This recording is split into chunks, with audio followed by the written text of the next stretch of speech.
लागलीच नीटची एक्झाम झालेली आहे. 12ची पण एक्झाम झाली होती, त्यांचा रिझल्ट पण आलेला आहे. त्यानंतर 10वीचे पण एक्झाम झालेले आहेत आणि त्यांचा रिझल्ट येणार आहे.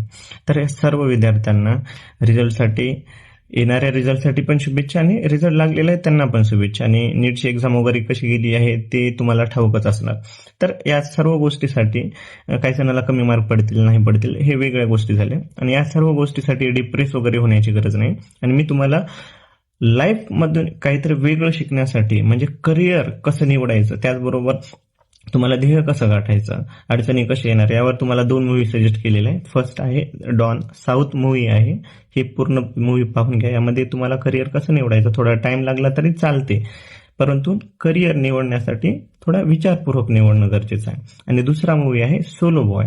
या मूव्हीमध्ये भरपूर सारी अडचणी येतात, प्रसंग वेगवेगळे येतात, परंतु त्या प्रसंगाला, त्या अडचणीला पार करून भविष्यामध्ये त्यांनी वाटचाल कशी करतात ते पाहून घ्या. पूर्ण मूव्ही पाहणं झाल्यानंतर तुमचे फीडबॅक कमेंट करा.